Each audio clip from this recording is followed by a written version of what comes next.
Skylab Houston. Everybody around here has looked at the bird, and it looks real good. Roger, roger. And you're being awaited by the USS Ticonderoga. And we're waiting to see you back here in Houston, too. All righty. You can relay to the Tycho. We've got their Fox Corpin, and our hook is down. Roger that. This was Skylab on the final day of the first manned mission. And if you guys The crew would like had this to, last give view them a as they list made of preparations for return to I'll, Earth. Give it to you here. It had been a successful mission. It's, The large majority of scientific objectives were accomplished. 10 miles. But the bright orange sunshade, the single solar wing, presented a striking reminder of a mission that was something more than routine. A mission that gave new meaning to the term manned spaceflight.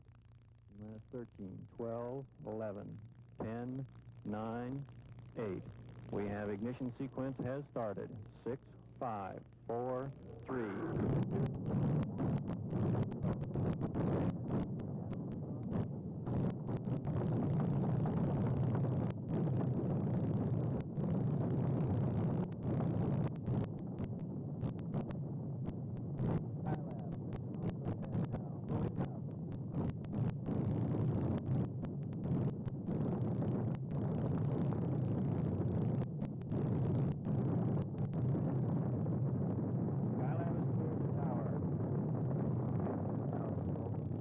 It was the afternoon of May 14, 1973, when the unmanned Skylab Saturn workshop was hurled aloft at Cape Kennedy, on the way to its assigned orbit 236 nautical miles in space. The cloud cover was heavy on launch day and prevented tracking cameras from seeing an event that occurred about 1 minute into the mission. At the point of maximum vibration, telemetry sensed premature deployment of the meteoroid shield, followed by a weak electrical signal from the workshop solar arrays. Clearly, there had been a problem, but the exact nature wasn't known until after orbital insertion. During the first revolution, Skylab temperatures began to rise rapidly, and pieces of the puzzle started to fall in place. NASA engineers surmised that the anomalies were most likely related. It was felt that the meteoroid shield had been completely lost at deployment, which accounted for the high heat levels. Also, that fragments of the meteoroid shield had jammed or otherwise hindered full deployment of the solar array panels. Failure of these panels, which were designed to furnish about half of Skylab's electrical power, meant that the total power burden would have to be borne by solar panels of the Apollo telescope mount. By early evening, workshop temperatures had risen above the level of safety. Launching of the crew the following day received an indefinite hold, pending satisfactory solutions. Flight support and engineering teams were immediately set in motion to find the answers. At stake was the future of the entire Skylab program. The most urgent need was to achieve a thermal-electrical balance. This meant maneuvering to an optimum flight attitude for solar requirements that were in direct conflict. Too much solar radiation would drive temperatures higher, increasing the chances of component damage and food spoilage. On the other hand, generation of electrical power to drive heat exchangers and food freezers was wholly dependent on exposure to the sun. While flight controllers struggled to achieve this delicate balance, other teams had the major objective of designing a thermal shield that could be deployed on the workshop to make it habitable. NASA centers and private industry responded with a variety of shield concepts. The most promising designs were released for fabrication.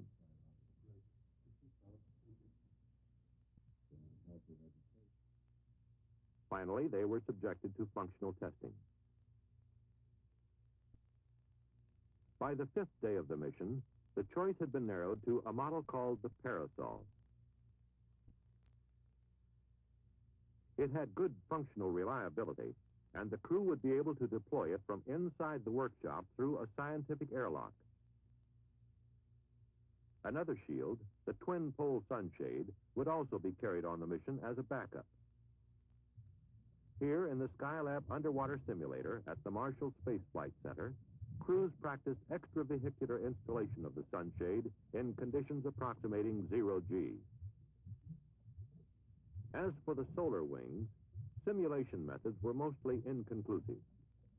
Little was known about the extent of wing damage at this point, and the crew could only speculate on how best to make them deploy. At Mission Control, solar orientation of the spacecraft had begun to yield positive results. Temperatures, still too high for habitation, were stabilized, and electrical power was sufficient for operating vital systems and equipment. Though still precarious, the situation had been checked. There was reason to believe it would remain stable until the astronauts' launch, now scheduled for May 25th, 10 days behind the original schedule. On the day before launch, the Parasol team raced the clock to deliver the flight article on time.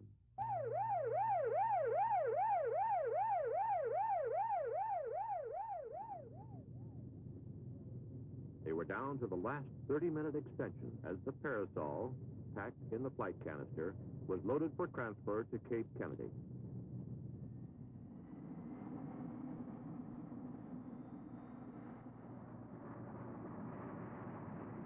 In spite of the rigid schedule, hopes ran high that the Parasol would do the job.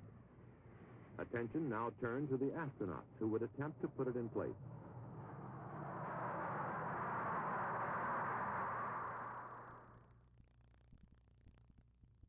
In the early morning hours of May 25th, Skylab 2, with both thermal shields stowed aboard, was well along in the countdown. The crew, meanwhile, made ready to embark on their historic mission. This all-Navy crew consisted of Captain Charles P. Conrad, Skylab commander, a veteran of both the Gemini and Apollo programs. Commander Paul Weitz, who would be Skylab pilot for the mission, had been a member of the support crew of Apollo 12. And Commander Joseph Kerwin, scientist pilot, who would be the first American physician in space. The 10-day delay had been a giant cram course for all concerned, especially for the crew. And their job was only partially complete.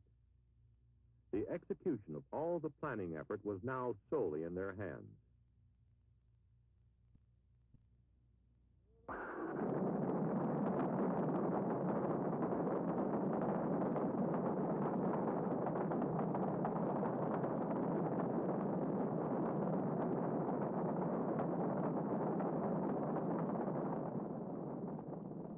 Following a smooth launch, Skylab 2 maneuvered to the proper flight path attitude for its initial downrange orbit. By mid-afternoon, the crew had overtaken the workshop. TV picture beginning to come in now to the control center. Skylab Houston, we're AOS at Guam for the next 10 minutes. Callie, the Skylab. We got her in daylight at 1.5 miles, 29 feet per second. Roger, Pete, copy. They effected rendezvous and performed a fly-around to assess the damage. Most predictions were confirmed. Hey, Houston, the meteoroid shield area is solid gold. Roger, copy. His brief description is his suspected solar wing 1 and 2, right? Yeah, 2 is gone. Completely off the bird. Solar wing 1 is in fact partially deployed, and the reason that you've got different readings not symmetric between your 3 solar panels is there's a bulge of meteorite shield underneath it in the middle, and it looks to be holding it down. Roger, copy. Okay, Houston, it looks like the meteorite shield at the upper vent panel on the SAS wing has wrapped around it just slightly. Where are we? Now, my guess is that our easiest thing to do is just go to the end and try and deploy it.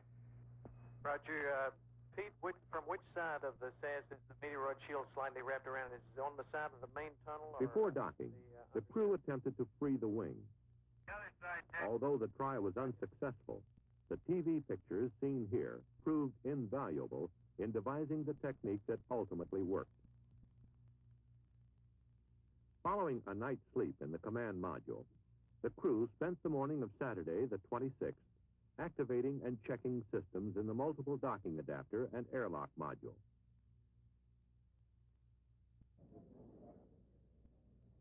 Later, they were given a go to enter the workshop.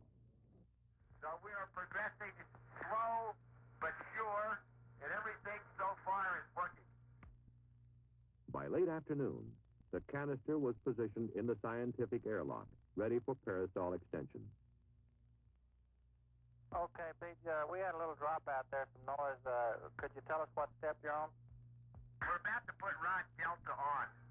Roger, copy. Okay, we had no trouble venting it down. It vented in about 4 minutes, and it held 0 for 10 minutes without any outgassing. Door opened very smoothly, and so far the rod extension has gone very easily, and as I say, we're just taking a little heat break. Some 4 hours after the operation began, the thermal parasol was deployed. It was then placed in position close to the workshop skin. Well, we don't think so, Houston. We can see the ends of all the rods. It's completely free of anything. There's nothing hanging it up.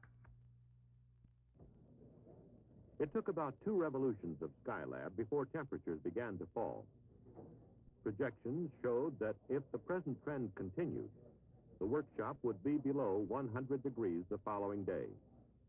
It wouldn't be the most comfortable environment, but after a discussion with the crew, the decision was made to proceed the next morning with the normal flight plan. The crew put in a long, trying day activating the workshop. Getting things organized and in the proper place was a chore in itself. However, they were discovering to their satisfaction that moving big pieces of gear presented no problem in the weightless environment. By noon, Monday the 28th, with the workshop completely activated, primary emphasis was on getting the biomedical experiment started. This was the first in a series of lower body negative pressure and vector cardiogram experiments.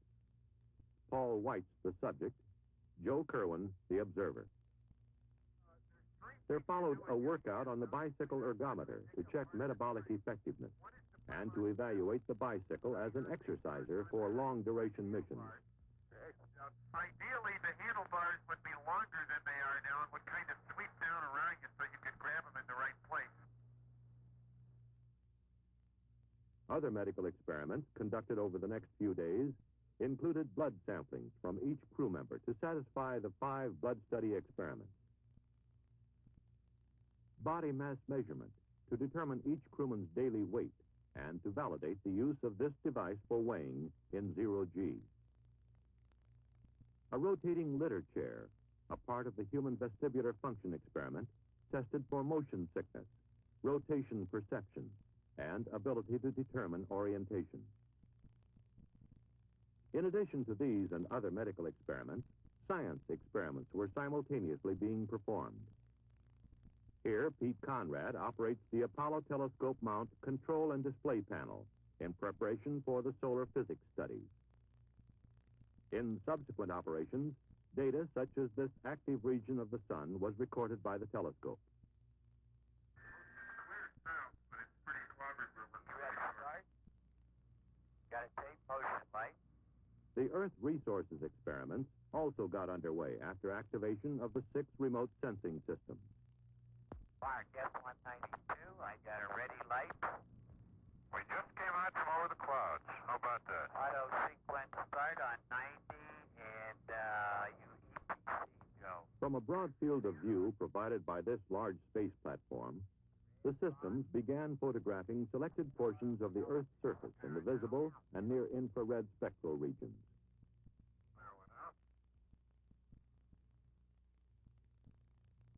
Although the crew had earlier encountered a number of equipment problems, the result of excessive temperatures, the prospects now looked bright for a full 28-day mission.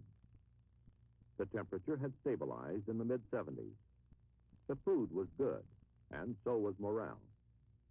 And up to now, the 4,700 watts of available power appeared to be adequate as long as high-load experiments were staggered. However, by the 5th day, some of the storage batteries had begun to perform in a degraded manner. The power shortage grew critical, and it became apparent that to carry out the mission, the jammed solar panel would have to be deployed. Meanwhile, at Marshall, in the underwater simulator, techniques were being developed based on TV coverage of the solar wing. Using only tools and equipment like those aboard Skylab, the backup crew developed a set of procedures they felt would do the job. On June 7th, astronauts Conrad and Kerwin made their exit to put the plan into operation. Just take your time. Okay, Houston, we're out there. We have the debris in sight. There looks like enough room to get the cutter, and I'm trying to help Joe stabilize. As the simulations had shown, access to the solar wing was the big problem, what with few handholds or foot restraints. It was solved by joining pole sections of the twin-pole sunshade, anchoring it by hooking a pair of cutters onto the strap that held the wing. Thus, a temporary handrail was fashioned that allowed Pete Conrad access to the solar wing, where he attached the tether. The cutters then severed the strap, and the tether was pulled taut to free the wing actuator. After the crew returned to Skylab, an attitude change placed the solar array system into the sun, where, after a period of warming the hydraulic dampers, the panel arrays fully deployed. Within hours, the electrical power surged to almost double the previous level. It meant that the power management scheme could be abandoned, and the original flight plan could be resumed. In the days that followed, the nagging problems that had plagued the astronauts from the start began to resolve. The mission began to sound much more routine, more like a normal working day. Experiments were coming off like clockwork, and a wealth of scientific data was being gathered. Experiments such as this one in materials processing.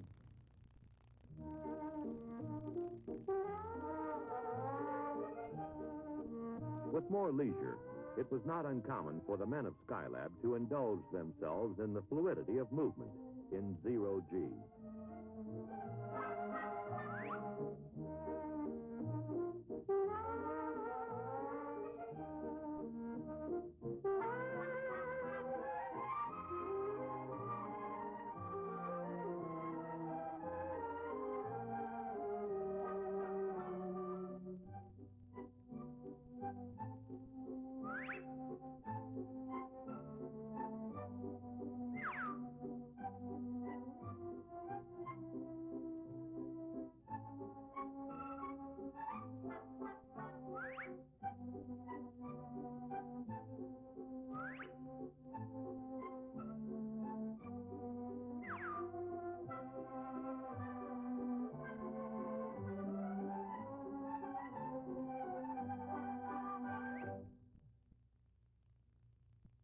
The weightless condition also simplified sleep accommodations.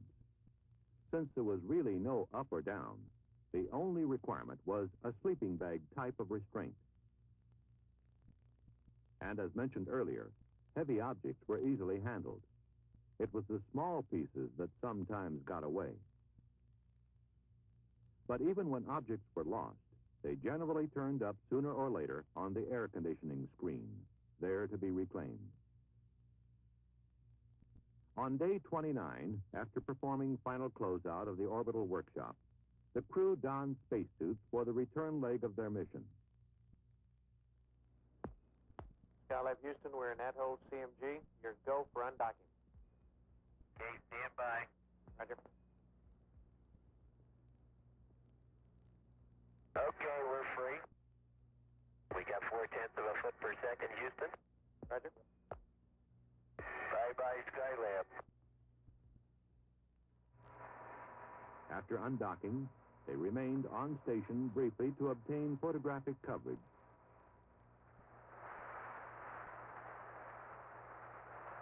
Following deorbit, the command module, its heat shield trailing a fiery plume, re-entered the atmosphere. For the first time in about a month, the crew experienced the forces of gravity. Ticonderoga standing by for sonic boom now. Skylab Houston through Ra 1. How do you read? After we release you loud and clear, Houston, everything's okay. We're out of 40,000. Very good, Pete. You're in the groove. Hello, recovery, Skylab. On the mains, everything's okay.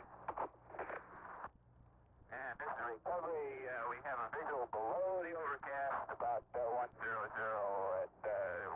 050, 6 miles from Ticonderoga. Recovery, splashed down, and it looks like stable 1. Ticonderoga, roger, out. Hello, recovery, Skylab here, Reed. Recovery, read you loud and clear. How's it going? Okay, everybody's in super shape. That's great. Welcome back. Thank you. Splashdown occurred some 700 miles off Southern California, near the recovery ship, the USS Ticonderoga. After retrieval and positioning on the flight deck, the command module hatch was opened. One by one, the crewmen stepped forth unassisted, seemingly undaunted by their return to normal gravity. They accommodated to normal activity within several hours.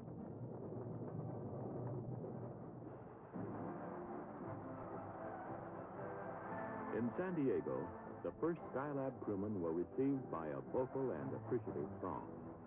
They had reason to be proud.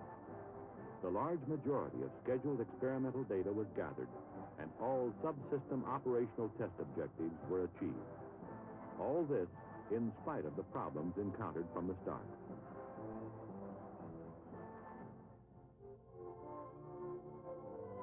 Problems that in the final analysis required the presence of man to reason, to decide, to execute solutions as only he can.